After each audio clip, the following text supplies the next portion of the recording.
Since the publication of Murray N. Rothbard's Economic Thought before Adam Smith, the Austrian Perspective on the History of Economic Thought 15 years ago, a new awareness and appreciation of the importance and influence of many of the late scholastic writers as Proto-Austrian has emerged in the academic literature.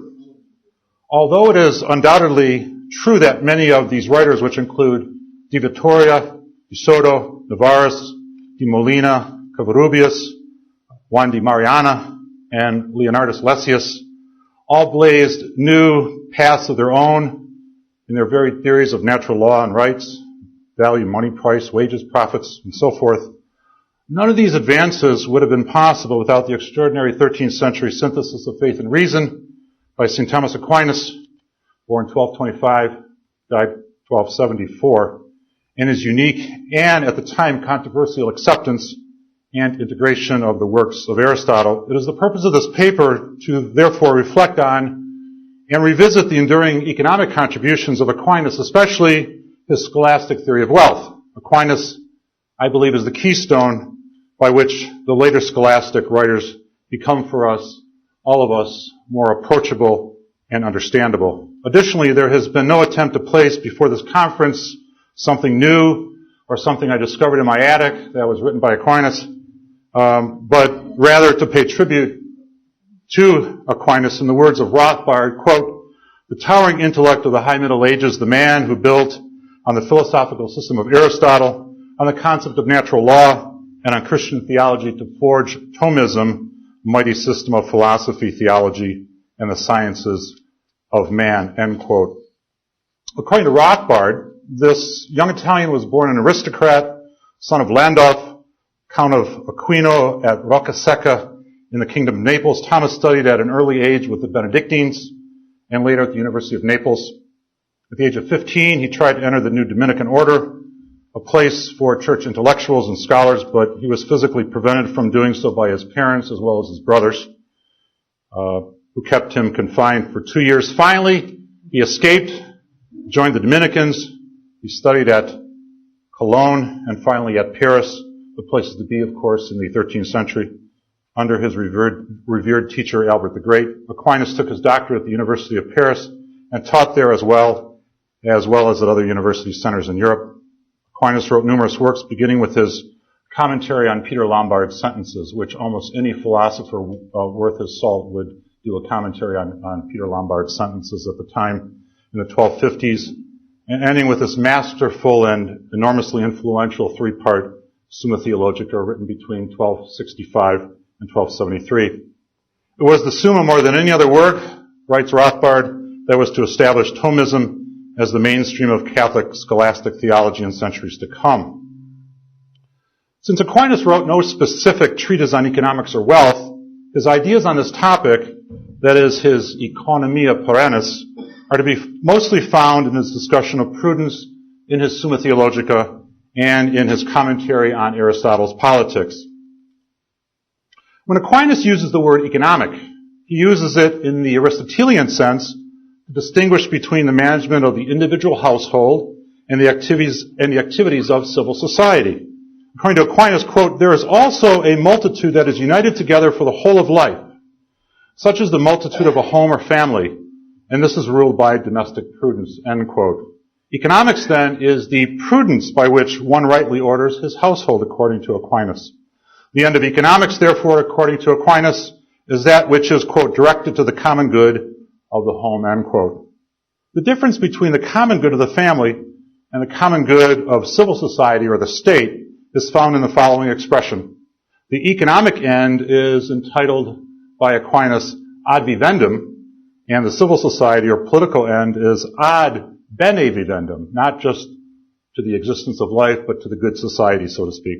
Thus, the phrase ad vivendum is used by Aquinas in opposition to the phrase ad bene vivendum, not to simply indicate the purely material estimations of civil society as opposed to the virtuous life of the individual, but rather to bring out in sharper detail the specific difference between the domestic good life and the civil political good life. Economics, or the art of wealth getting, as understood by Aquinas, has a much different connotation than our modern usage, as the following passage from his commentary on Aristotle's Politics illustrates. And he writes, "For the household manager strives about human beings more than the acquisition of inanimate things, and he should strive for the future by the virtue by which human beings live well more than by the virtue by which one acquires and increases property well, which is the meaning of the word wealth," end quote. Therefore, again, as Aquinas says, riches are compared to domestic prudence, not as its last end, but as its instrument, end quote. Further, Aquinas agrees, of course, with the philosopher, as he does so many times, the philosopher, of course, meaning Aristotle, in showing that the art of wealth getting is certainly not the same as economics, since the former is concerned with acquiring wealth, and the latter is limited and is more inclined to using it. To quote Aquinas, "For household management is the only skill to which using things useful for the household belongs. And it is also clear in other things that the skill that uses something is different from the one that produces or acquires it. For example, the skill of piloting is different from the art of shipbuilding. Therefore, household management is different than money-making," end quote. Aquinas, then following Aristotle, describes the various ways by which man acquires material goods and the three distinguishable features of wealth getting. That is, again, the art of household management. Again, quoting Aquinas, "For besides the way of those who produce food and those who live off commerce, about which he," meaning of course Aristotle, "will deal later," again we're taking this out of the commentary on Aristotle's Politics, "there are four simple ways of life, namely shepherding, raiding, or piracy, fishing, and hunting." As what he said makes clear, but since a simple way of human life is most efficient because it lacks many things, some human beings, in order to be self-sufficient in all things, combine the aforementioned ways. And so they live pleasantly, supplying for themselves, again, this is still Aquinas speaking, supplying for themselves from one way what they lack from another. For example, some combine the life of shepherds and raiders. As we all know, of course, piracy is still alive and well on the high seas. And we recently, of course, saw the pirates doing their work with a few shipping vessels, as you know. Some the life of farmers and hunters, and some other ways of life as it suits the advantage of each. Then he shows the kind of thing the aforementioned acquisition, that is, of food is. First, he shows that it is natural. Second, he shows that it is part of household management. Third, he shows that it is limited, end quote. This natural art of wealth getting, that is, again, household management, does not only provide the instruments for economics, but also for the art of politics. In addition to this natural acquisition of wealth, Aquinas identifies another kind, which is the acquisition of money. The second kind is unnatural because, quote, "nature did not invent money, but experience and skill introduced it," end quote. The artificial character of this type of acquisition derives from the fact, according to Aquinas, that man does not acquire what nature has provided for his use, but rather he acquires what man has created merely for his convenience, that is, money. Commenting again on Aristotle's Politics, Aquinas says that, quote, "since money began to be exchanged for money for the sake of profit in a skillful way, we call the skill regarding money, money-making. And its activity is to be able to weigh from what sources a person could make a great deal of money. For money-making is directed to making a great deal of money and wealth as its end.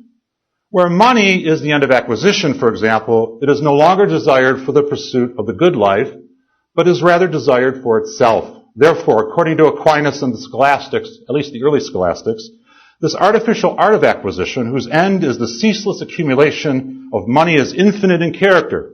While one might be inclined to say that money-making is not part of economics because it is infinite, but Aquinas says that, quote, "money is the end of commerce, since the aim of commerce is to acquire money, and only a means of household management to its end.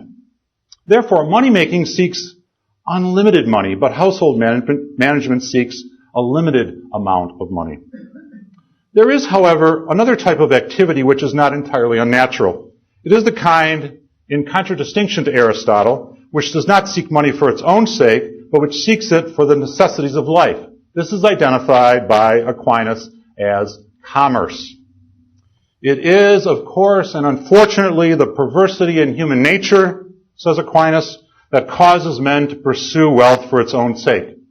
Again, Aquinas writes the following. Therefore, he says that the reason for this disposition, namely that household managers seek to increase money without limit, is because human beings are eager to live howsoever, not to live well, which is to live virtuously.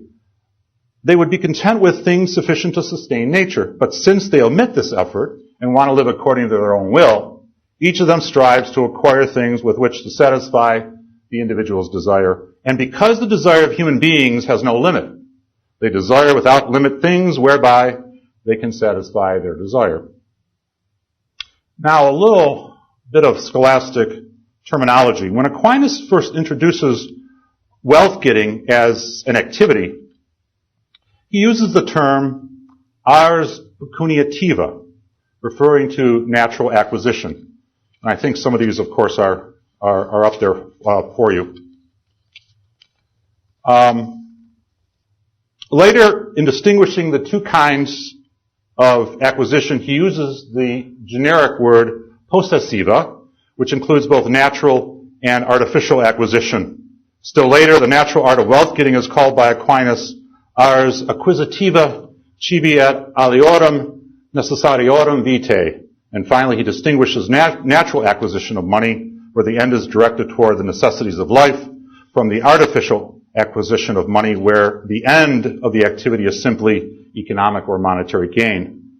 The former he titles pecuniativa economica, and the latter is called pecuniativa numeraria, which I will put up here for you just to take a look. So these are the relationships between economics and the acquisition of wealth. Finis economica, final end of economics, the bona vita domestica, the discipline of obviously employing the virtues, necessaria vitae, obviously the food and all the things, of course, that we have, and then, of course, the natural art of acquisition being then dropped down to what later is, of course, ars pecuniativa numeraria, which is the artificial act of acquiring goods and services. According to Aquinas and early scholastic thought, the end of economics is the good life of the domestic society, just as the end of politics is the good life of the civil society.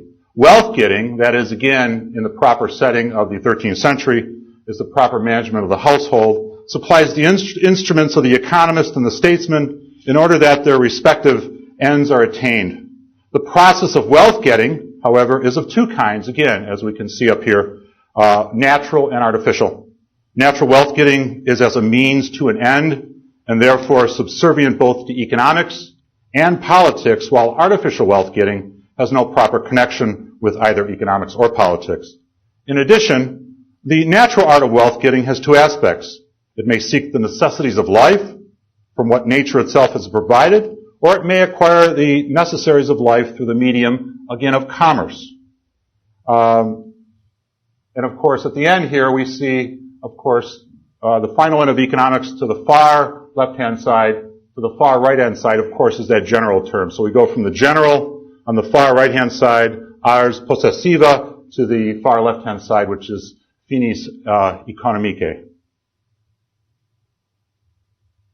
For Aquinas and the early scholastics, therefore, the economic setting was placed in the context of the proper duties in the management of the household. But management of the household does not merely imply the managing of the material wants of the family. Instead, it embraces all the needs, physical, mental, and moral, whose satisfaction is necessary for the good and virtuous life of domestic society.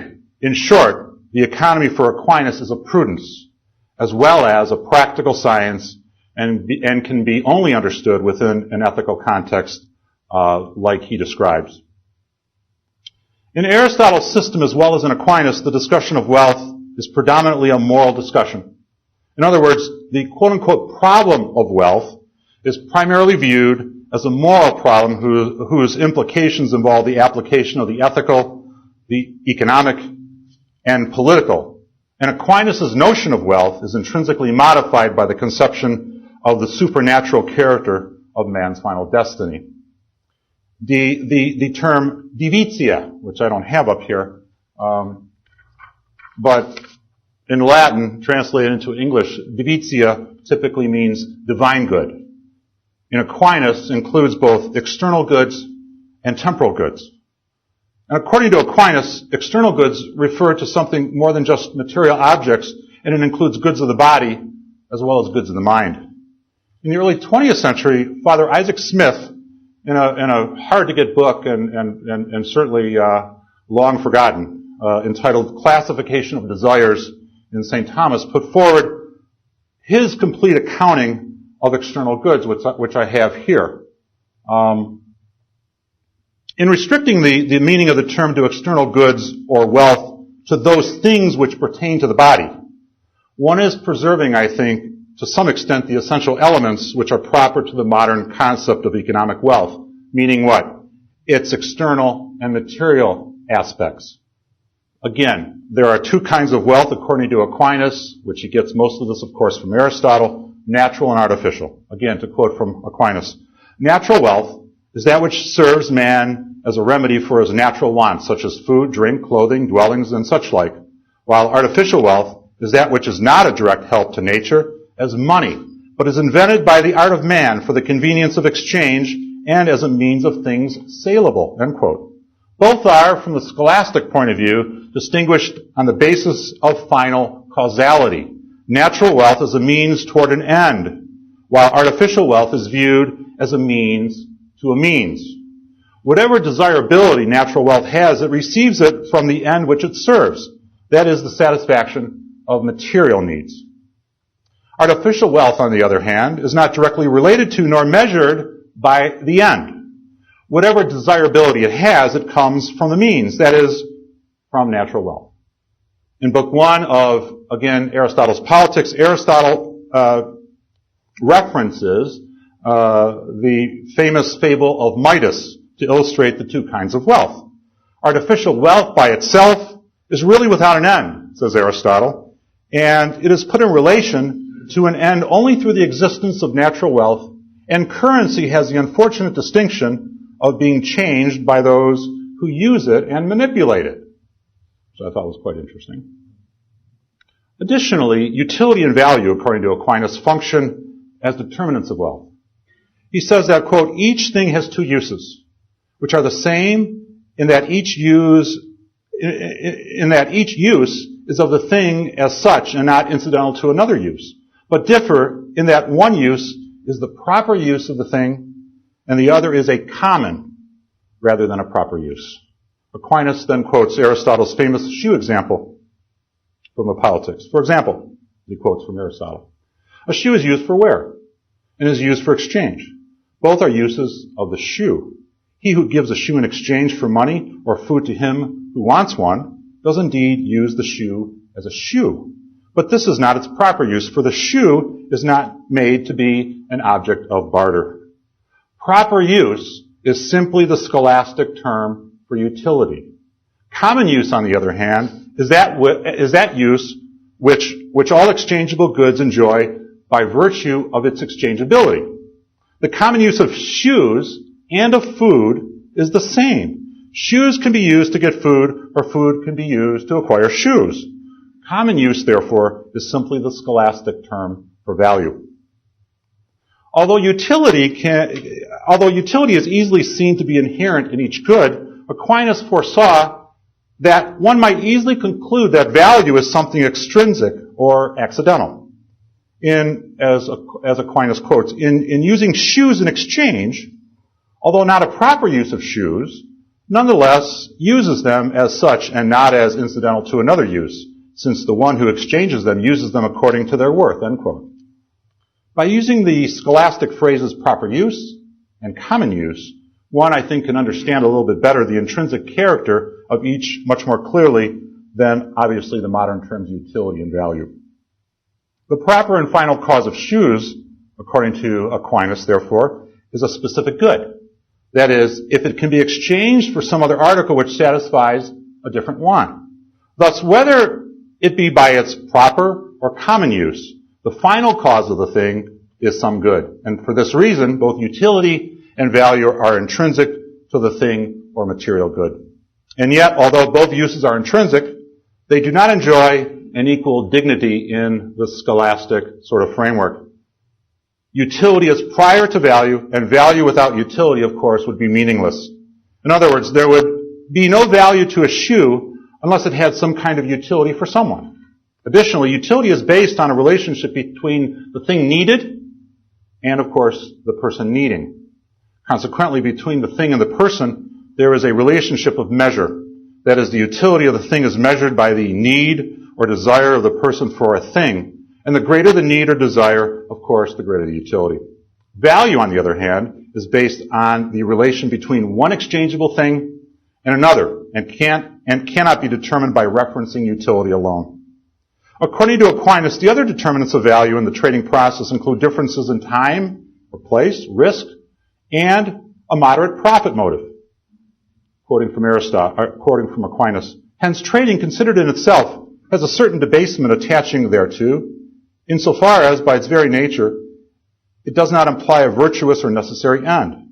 Nevertheless, gain, which is the end of trading, though not implying by its nature anything virtuous or necessary, does not in itself connote anything sinful or contrary to virtue.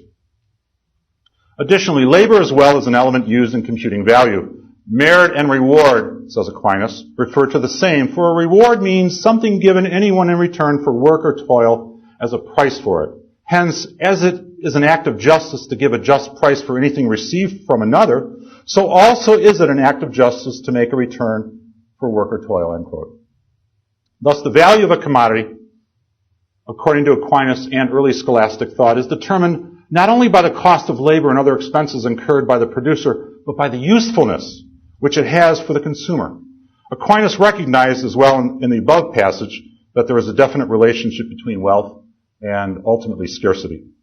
Finally, when discussing the knowledge necessary for the successful application of the art of exchange, Aquinas makes the very astute observation that, quote, human beings should be knowledgeable about such things that they acquire, which of them are the most valuable, where they are sold at the highest price, and how they are sold, when and under what conditions, end quote. In the 13th greatest of centuries, the advance of civilization, the increased organization of feudalism, the development of industry, the extension of commerce, largely under the influence of the Crusades, all created a condition of affairs in which economic questions, of course, could no longer be overlooked or neglected. There is no doubt that feudal concepts played a part in framing Aquinas' thought on economic matters, and yet it was largely his efforts within the context of an emerging scholastic moral philosophy that laid the groundwork for the late scholastic renaissance in economic thought.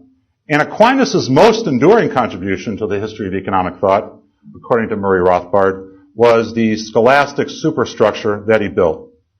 And this is what Murray says, sort of to end his section in the history on Aquinas. For in reviving and building on Aristotle, St. Thomas introduced and established in the Christian world a philosophy of natural law, a philosophy in which human reason is able to master the basic truths of the universe in the hands of Aquinas as in Aristotle. Philosophy, with reason as its instrument of knowledge, became once again the queen of the sciences. Thank you.